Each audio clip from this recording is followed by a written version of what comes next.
நான் stage share பண்ணிட்டு இருந்த 3 பேருக்குமே மூளை பயங்கர ஜாஸ்தி.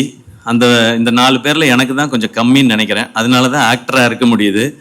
மூளை ரொம்ப ஜாஸ்தியா இருந்தா நான் டைரக்டர்லாம் டார்ச்சர் பண்ண ஆரம்பிச்சிருவேன்னு நினைக்கிறேன். அதனால அவங்க சொல்றத படி கேட்டு நடிக்கிற ஆளா இருக்குது கொஞ்சம் கம்மியா இருக்குது நல்லதான். ஸோ உங்களோடலாம் இந்த ஸ்டேஜ் ஷேர் பண்ணிட்டு சந்தோஷம். ஃபேன்லி நான் எப்பவுமே என்னுடைய ஃபேன்ஸான என் பிரதர்ஸ் அண்ட் சிஸ்டர்ஸ்ன்னு சொல்லுவேன். ஏன்னா அவங்கள வந்து ஒரு ஃபேமிலியா பார்க்குறேன். எனக்கு இந்த ஃபேன்லின்னு கேட்கும்போது ஃபேமிலி அப்படின்றது தான் எனக்கு சவுண்ட் ஆகுது. ஸோ அப்படி ஒரு பேரை அழகா சூஸ் பண்ணியிருக்கிறாங்க.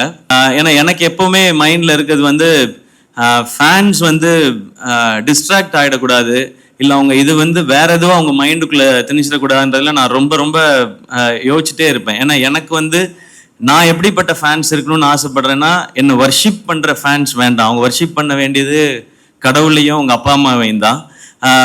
என் கூட ஃப்ரெண்ட்லியா பேசுற, இல்லை ஒரு அண்ணன் தம்பி மாதிரி இருக்கிற, அப்படி பழகிற ஒரு ஃபேன்ஸ் தான் இருக்கணும்னு தான் நான் ஆசைப்படுறேன். அதனால தான் எப்பவுமே நான் பிரதர்ஸ் அண்ட் சிஸ்டர்ஸ்ன்னு சொல்லிட்டே இருக்கேன். அப்ப அதுக்கு ஏத்த மாதிரி ஒரு பிளாட்ஃபார்ம் இருக்குன்றது ரொம்ப சந்தோஷம்.